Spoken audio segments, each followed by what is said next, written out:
You will never be the best at what you do. And I mean that seriously. I mean that completely genuinely. There's too many people competing for the spot of being the best, and simply wanting to be the best is never going to cut it. It's delusional, it's unrealistic. It's such a hard position to be in, such a hard position to attain, and such a hard position to achieve and to hold on to. You'll never be the best. You'll never be great. Thank you for watching.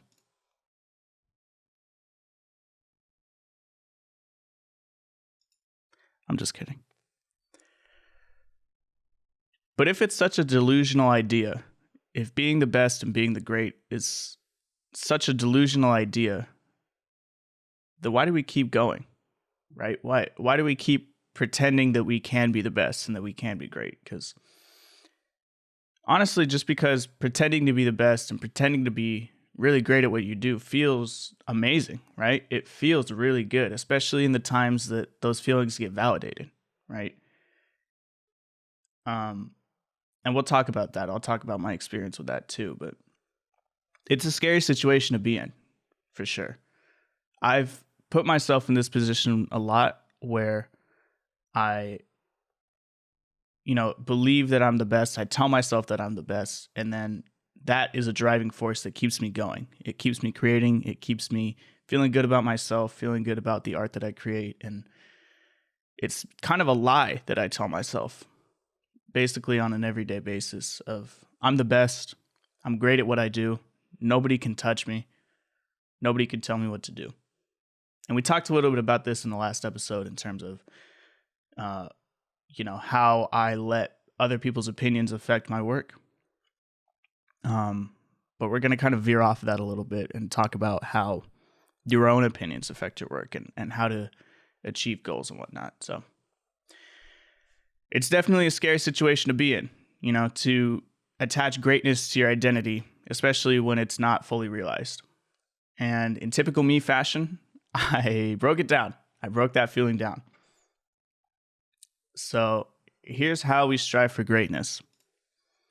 When we set a goal to be the best or be one of the greats or any sort of abstract label like that, we tend to create this idealized version of our own identity, right? We tend to set a standard for who we want to be, and in our heads we tell ourselves, all right, this is where I want to be, right? As you can see here, if you're watching visually, this is the scale of greatness. So obviously on the left, I didn't label my axes, I'm sorry. On the left, we have not that great. On the right, we have the greatest, right?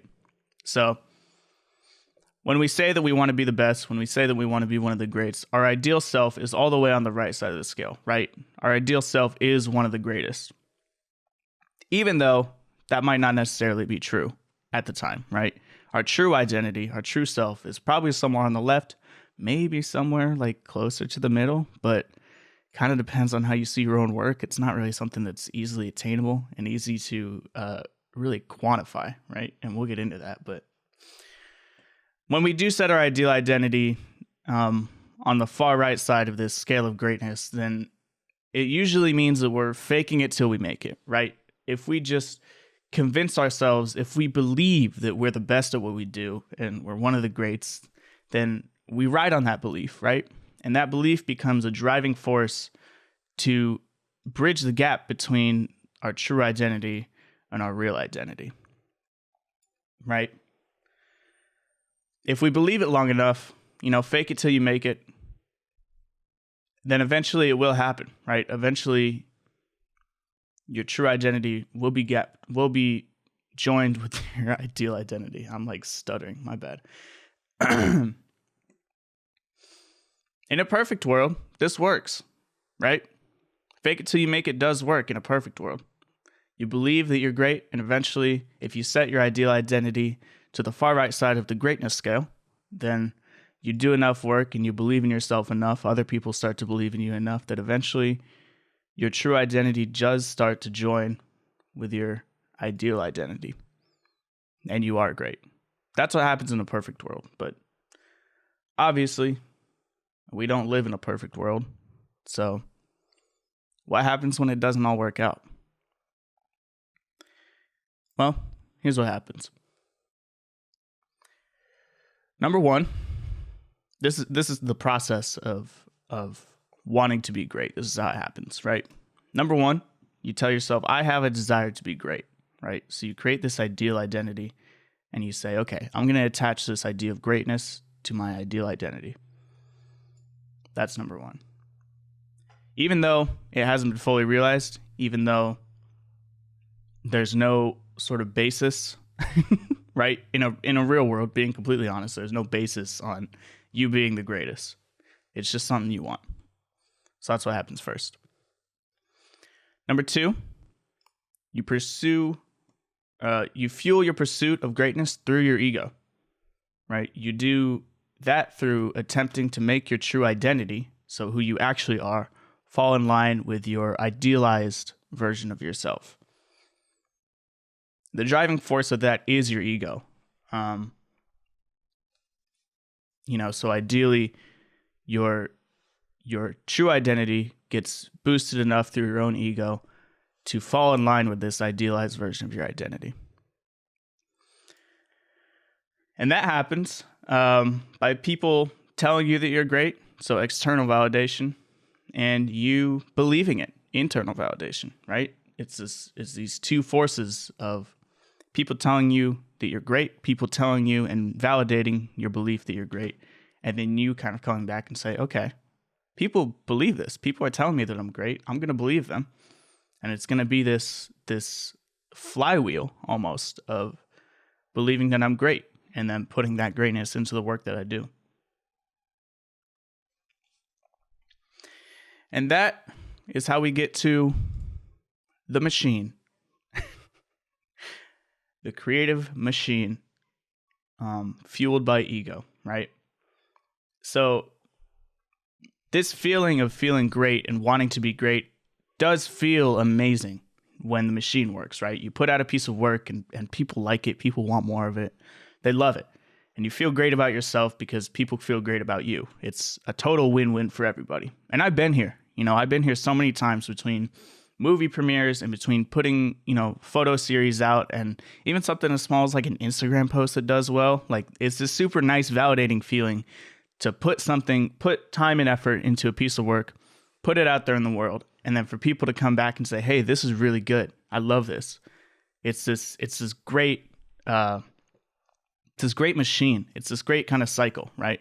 So that's what this is. Again, if you're watching visually, it's this source of fuel, right? All these nice comments and sources of external and internal validation go into the machine.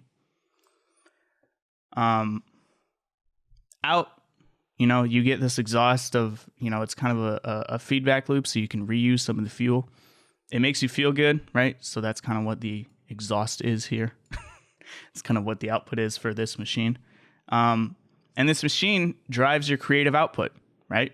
So when you're getting good comments, when you feel good about yourself, when other people feel good about you, it drives your creative output. It makes you make better art. It makes you feel a lot better and more confident about the things you're doing, the things that you're saying, the work that you're putting into everything, and all of that. It makes you feel amazing. It's like borderline addicting and genuinely euphoric. It's an amazing feeling to be, in the middle of this machine when it's at its peak. But what happens when the machine stops working, right? What happens when the fuel goes away, when the output stops, when the machine just runs out of fuel, when it runs on empty, right? You're not going to be producing art forever, right? It's not sustainable to keep creating and drive your entire self-image on what other people have to say about you and how you see yourself. Excuse me.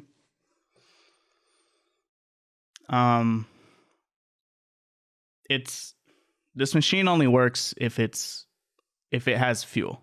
The machine only works if it has fuel, right? So if you stop creating artwork, if you want to break, if you stop presenting yourself publicly, if you kind of withdraw from everything that the machine is driving on, then it stops working, obviously.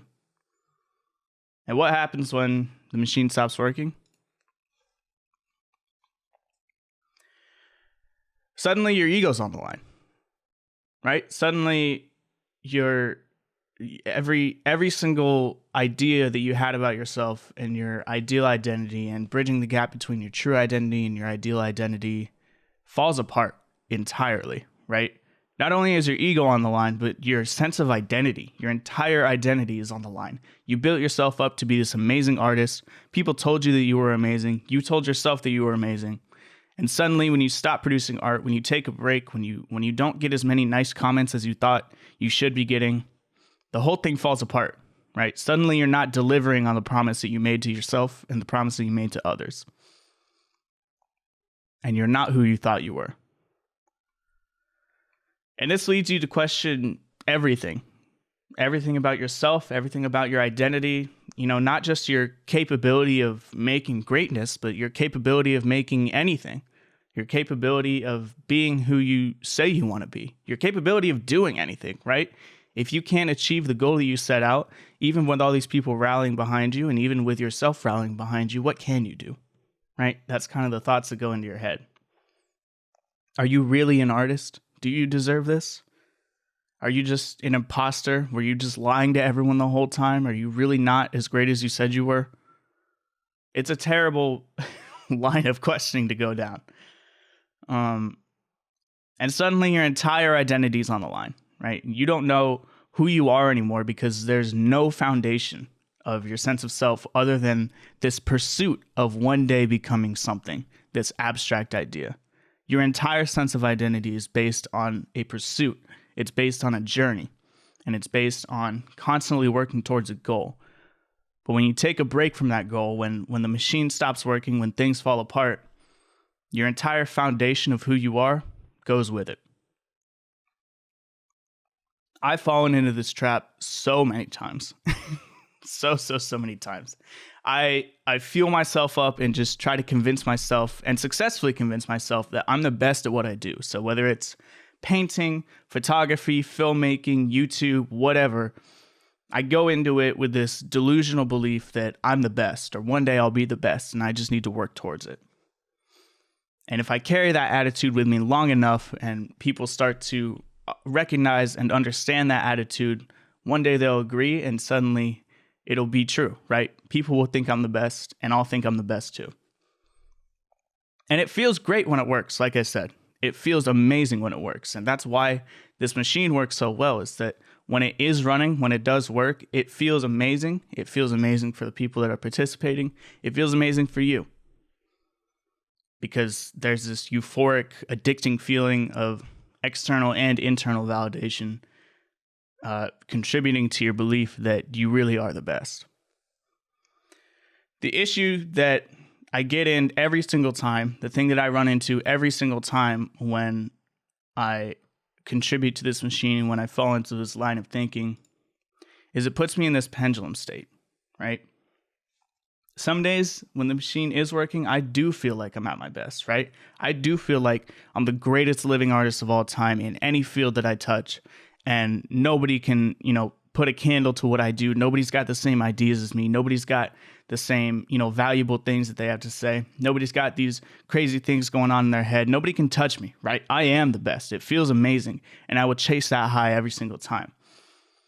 But other days when the machine runs out of fuel, when the ideas stop coming in, when the comments stop coming in, when I kind of withdraw for a second, even just a second, it kind of pendulums down and goes all the way to the other side of the spectrum, where I feel like a total imposter. I feel like a piece of garbage. My entire identity falls completely apart, and I'm feeling left like, or I'm left feeling like my art and my words and anything about me is just worthless and not valuable at all, right? And it's a cruel cycle because eventually I'll bounce out of that and I'll come back to feeling like the greatest artist of all time. And then, the cycle ends and, I go back to the old feeling like a piece of garbage, and I just go back and forth and back and forth. And it gives me an incredible amount of whiplash, and it's a cruel, terrible cycle that feels amazing when it's on the right side here, when I feel like the greatest artist and I feel like I'm amazing at what I do.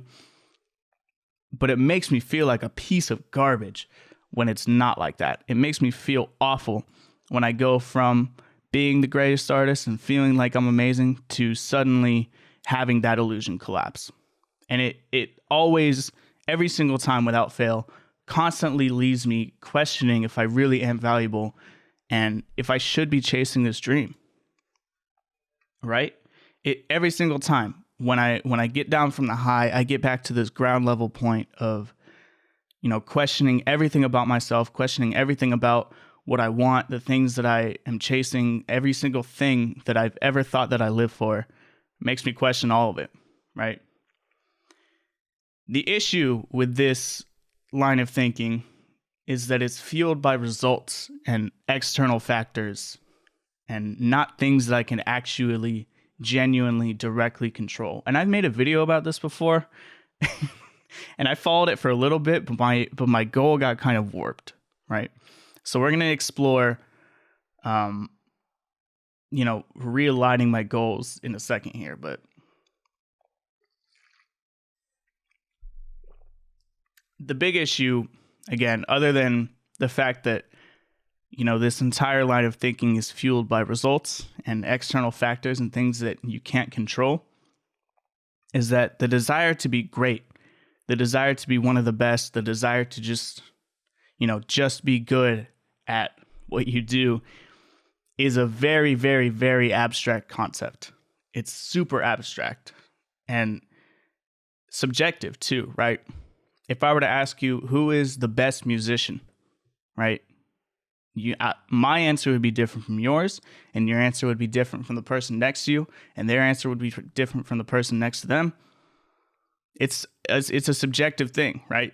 So saying you want to be the best musician, saying you want to be the best painter, the best YouTuber, whatever, there's so many factors. There's so many things that go into that it's never going to be attainable, right? And last week I said, it doesn't matter if it's never going to be attainable. Just keep going, right? I told myself, well, just keep going. Just, it doesn't matter if you're ever going to attain it. It's about the journey, which is true. It's completely true. I still believe that. But if I told myself, and I do, if I tell myself, I want to be a great YouTuber, right?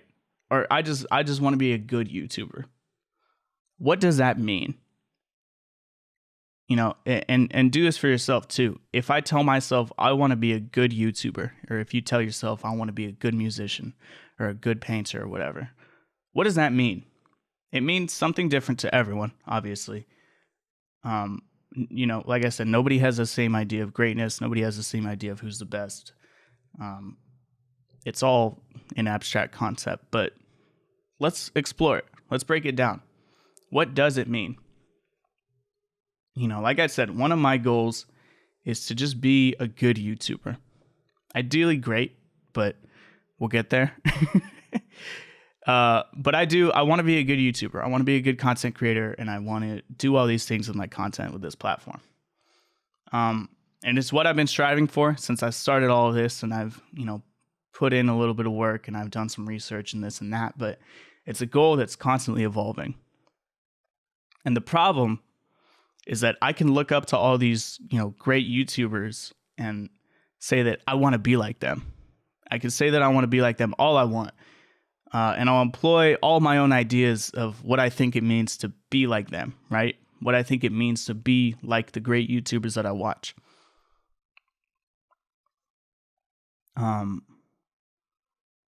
But, I could say it all I want, but to actually break that down and to figure out what exactly that means is something that I haven't really done, right? I've done roadmaps and I've done this and that, but I've never actually broken it down.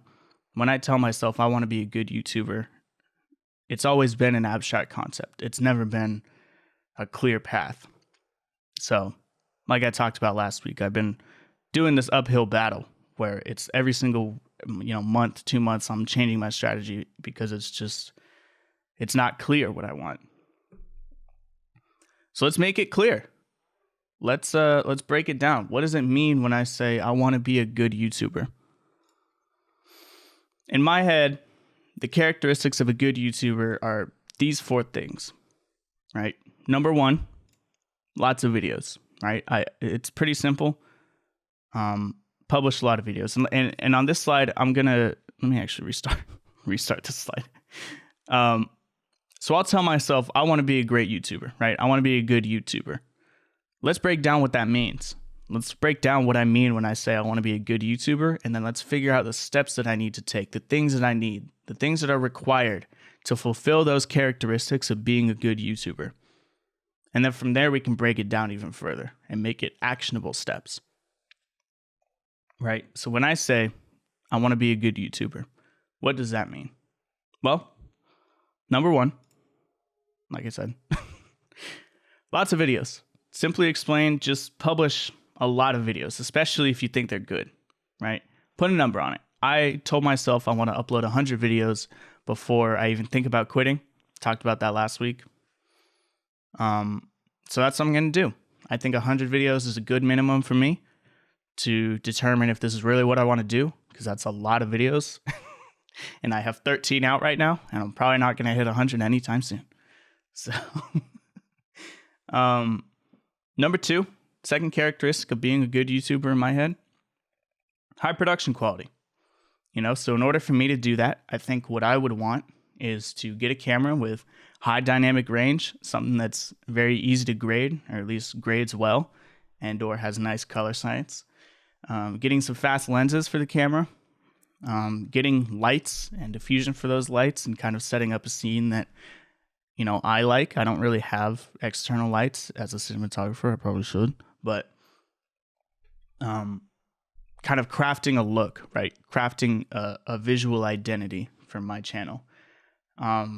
Designing a nice looking set so that it's not just a brick wall behind me. I would actually want to, get a desk and get plants and set up an actual set and make it feel more intentional.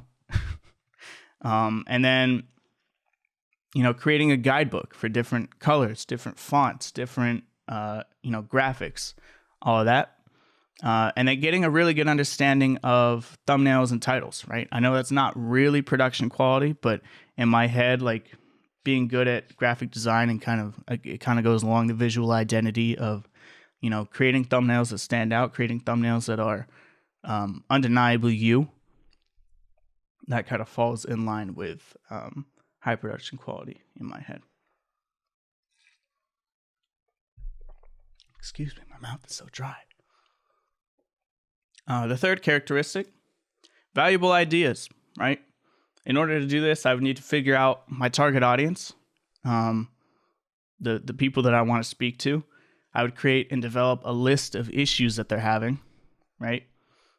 Whether that's through comments or whether that's direct feedback or, going on YouTube, going on forums and looking into the problems that they're having and the things that they need answers to, right?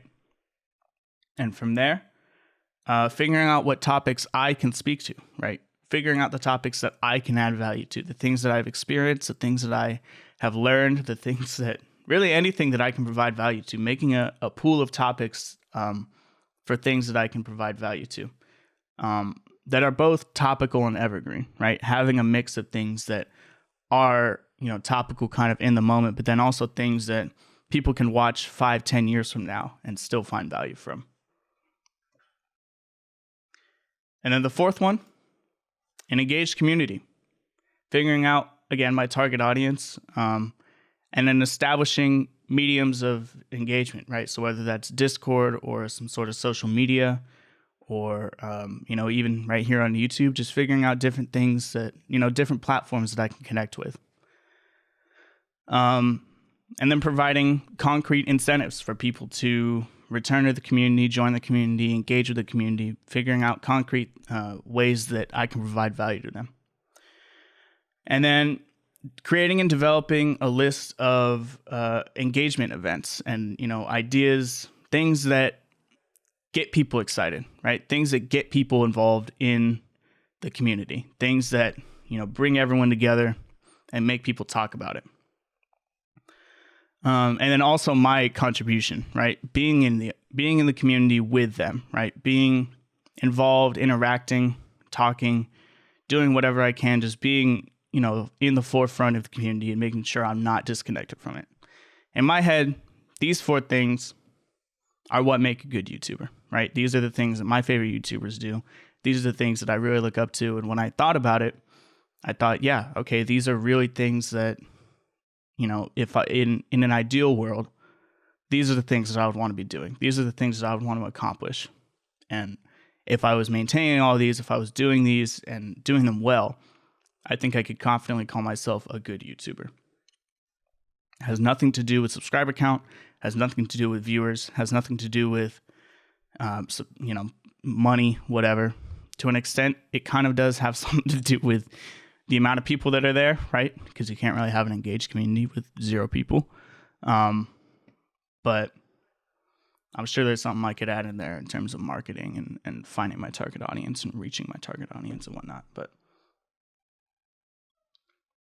so we've turned this idea of being a good YouTuber into something more concrete, right? Something way more digestible and attainable, and something that, an abstract concept of being a good YouTuber.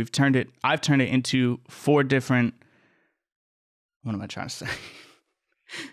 This abstract concept of being a good YouTuber, I've broken it down into 4 digestible, attainable characteristics. And I've broken down some of the things that I would need to do to get to those, to achieve those characteristics. Right?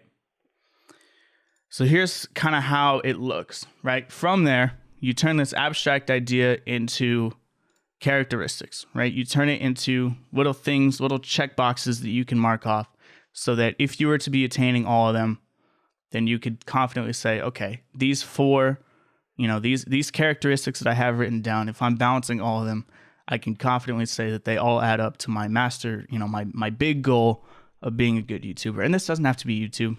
This doesn't have to just be YouTube. It can be anything. You can do this for painting. You can do this for music. You can do this for photography. You can do this for school. You can do this for engineering. It doesn't really matter what it is. The idea is to take an abstract concept and break it down into characteristics and break down the things that you need to achieve those characteristics and make it more digestible, more attainable, more real. Right? So once you've done that, once you've broken them down, you figure out, the characteristics that define your goal. From there, you can figure out the exact steps that you need to take, right? So if I told myself, okay, I want to get a camera with high dynamic range, well, one of the steps would be to Google, research a bunch of different cameras, figure out what's in my price range, figure out how much money I need. If I don't have the money, make that a step. How do I get the money, right? Get some jobs, pick up some side work, pick up some extra shifts. I don't know. It's unique to everybody, right? There's no one size fits all. But that's what you got to do. Turn these abstract ideas into checkbox sort of tasks, right? Make it more attainable, make it more digestible. Instead of a goal, it's a process. It's a system that you could follow, right? The best part of all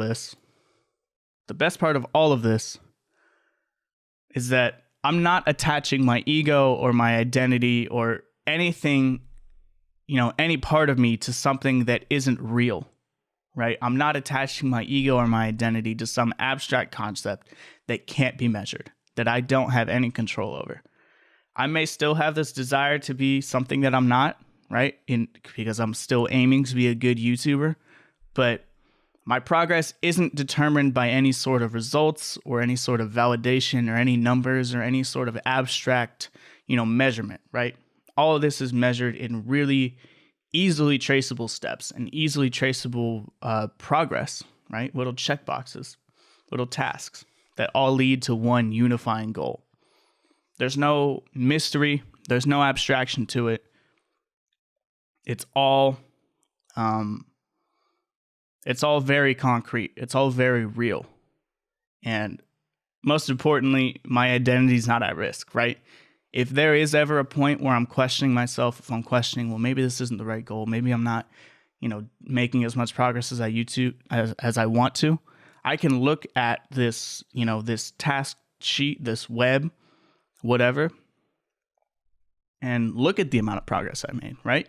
If I'm only a quarter of the way through and it's been a year, then, maybe I need to reevaluate, right? And again, that's where the minimums come in. That's where you tell yourself, okay, I need to, check off X amount of these check boxes by this date. And if I haven't done that, let me sit down and reevaluate. Let me sit down and see if this is really the right goal. And again, these are going to be evolving. These are going to be ever changing. Like, these aren't going to be concrete or set in stone. But at the end of the day, it's very important to hammer home the fact that the goals, or at least the path to get to the goal, is not abstract. The path to get to the goal is not determined by results or any sort of internal or external validation. The path to get to the goal really is defined by the amount of progress that you make, that you can easily track, that you can see on a piece of paper or a document or, whatever it is, you can easily see it. So in conclusion, I feel like this was kind of all over the place because I'm still kind of working it out for myself. But in conclusion, ultimately, chasing abstract, idealistic goals is extremely dangerous, right? We attach ourselves to these identities and to these mirages of ourselves that are fueled by internal and external validation. And it can feel amazing when the machine is working, when external validation is being provided to you through nice comments and, high engagement on social media or whatever. You tell yourself, okay, people like what I'm doing, and I feel more confident about the things that I'm doing. And it feels amazing. It feels euphoric and it's very addicting, but it's not sustainable because validation is always going to be fleeting, right? I don't think I mentioned that, but validation is always going to be fleeting. There's never going to be one consistent source of validation internally or externally, right? People get busy. People got so many things going on in their lives. There's never going to be people that are just every single day waking up, hey, by the way, I love your art. Hey, by the way, I saw the piece that you uploaded yesterday. That was so good. Hey, by the way, nah. Validation is fleeting, right? And it's more concentrated when you're constantly putting stuff out. But if you burn out, if you feel like you can't, uphold a certain schedule, if you can't, put out one piece every day, or if you can't upload a video every week or whatever, and your entire identity, your entire ego is based off of the validation that you receive from other people and the validation that you receive from yourself to put out high quality content on a consistent basis, it's going to disappear. It's going to crumble. It's going to fall apart. And along with it falling apart, your sense of identity, your sense of, who you are, the things you're trying to accomplish are also going to fall apart. Instead, keep that desire, right? If you want to be the best, if you want to be good at what you do, keep that desire, but make it as concrete as possible. Break down what you actually want to attain. Figure out the characteristics of what it means to you to be the greatest, what it means to you to be the best, or even just what it means to be good. Figure out what that means to you, break it down, put it into words, put it into actionable steps, right? So like I said, good YouTuber. I wanted to do lots of videos, high production quality, valuable ideas, engaged community. Those are the 4 things that I think make up a good YouTuber. And then I turn them into concrete steps. I turn them into actionable steps, little tasks that I can chip away at to eventually one day achieve the final goal, right? When I achieve all 4 of those characteristics, I think I can confidently tell myself, okay, listen, I've got all 4 things that make up a good YouTuber in my head, right? I think I can confidently say if I've got all 4 characteristics, then I am a good YouTuber, right? Because I'm checking off all the boxes. And once you make it less abstract, figure out the steps that you need to take in order to get there, right? So once you have the characteristics, figure out exactly what you can do, things that are in your control. So don't base it off results. Don't base it off external validation or internal validation. Base it off of the things that you can control, right? So what do you need, right? Do you need to get new paints? Do you need to get a studio? Do you need to get a new camera, new lenses? Do you need to, start printing? What do you need to do? And copy other people, right? Feel free to copy other people and follow their journey, right? Because if you look up to people and you like what they're doing and you want to do the same thing, there's no reason not to look back and figure out, okay, how did they get there, right? How did they get to this point of being in a museum, right? Did they print their works? Did they, email them? What did they do? Feel free to copy people, figure out what inspires you and what can you take from them. And of course, like I said, this is going to be ever evolving. This is constantly going to be changing. Your goals won't be the same for your entire life. Like I said, I want to be a good YouTuber right now. I'm hoping, 5-10 years from now, I'm accomplishing all the characteristics that I think make up a good YouTuber, and I can move on to the next goal, right? I don't want to be chasing being a good YouTuber when I'm 60 years old. That sounds depressing to me, actually, but regardless, it's not really about the goals, right? I think, to me personally, it's more about getting this in my head. It's about getting this process in my head of having a desire and breaking it down into actionable steps, breaking it down into tasks, breaking it down into digestible pieces that I can track the progress of based off of the things that I can control, right? Getting that process down in my head, getting that entire idea or approach to achieving goals is really what's important to me right now. It's going to set an amazing and unstoppable framework for you to, basically be able to achieve whatever you want, right? The mind is powerful. You can do anything you put your mind to. And especially if you break it down into little things that you can achieve, little things that you can control, and the things that you can do every day, every week, every month, things that you can accomplish on your own, it's going to make it so much easier to accomplish anything that you want. Seriously. And like I said, it really does make things feel like they're much easier to achieve. And the best part of it all, your ego and identity aren't on the line, because how close you are to achieving your goals. First of all, your goals aren't abstract, but second of all, the progress that you make towards your goals are easily traceable. They're easily, you can see them on paper. Like I said, you can see them right in front of you visually. You can see, okay, I've achieved this much. I've done this many tasks. I have one characteristic down. I have 2 characteristics down, blah, blah, blah, whatever. And you have complete control over all of that. So I think that's all I had to say. I think that's all I have for this one. This feels very disjointed, and I'm sorry. But hopefully there was some valuable stuff in here. I think I just wanted to do this more for myself because, like I talked about last week, my goals were kind of set in like this selfish, ego-driven, like I want to be the best YouTuber, I want to be the best artist, I want to get into this, I want to get into that, and nobody can stop me. That was kind of my mentality. And as I'm coming down from that, I think I have come down from that. I'm kind of realizing what started this all was these actionable desires, right? What started this all was actually these like real steps that I could take and things that I could control. And it wasn't about the results. It wasn't about this. It wasn't about that. It wasn't about any sort of validation. And it was fine. I wasn't focused on the numbers. I wasn't focused on any sort of metric that I wasn't in control of. And like I said last week, it kind of spiraled out of control. It put me in a position where I was almost maniacally in control of everything, right? And I took it a little too far, right? And suddenly it wasn't about the goals anymore. Suddenly it was about proving something. And I didn't like that. I don't think it works for me, truthfully. So this whole episode is kind of my approach of me coming back to the goal setting approach that got me into this in the first place. It's a forever evolving process.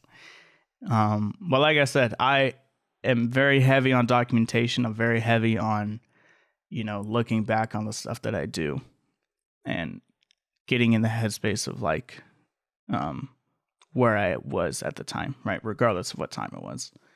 I very much enjoy like looking back at my old short films and stuff like that. Because it gives me a better idea of, where my head was at the time. And I could learn from that if I didn't learn from it at the time. Miliano said, I feel that actually weird how trying to prove something can make you relinquish the work that you put in. Exactly. It's less about actually, like, how do you phrase that? It's less about the work that you put into it, and it's less about the actual results, and it's more about proving something, right? Telling yourself and telling other people that you can do it, no matter how good or bad it is. Like, it's just, you put all your energy and all your focus towards just doing it at whatever cost. That's absolutely what happened to me. And I realized very quickly, as a content creator, as an artist, I have nothing to prove, right? I can't put my energy into proving something, because at the end of the day, the stuff that I do is for other people, right? It's not about me. All this is bigger than me. This content, the YouTube videos I do, the art that I make, the photos I take, the blah, blah, blah, blah, whatever. It's all for other people.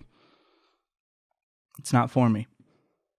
So that is a very interesting dynamic there, for sure. But yeah, I think that's it. I think that's all I wanted to say. Again, sorry this feels so disjointed. I am disjointed. I'm just kidding. Yeah, cool. Thanks for watching. Thanks for listening. See you next week. Peace.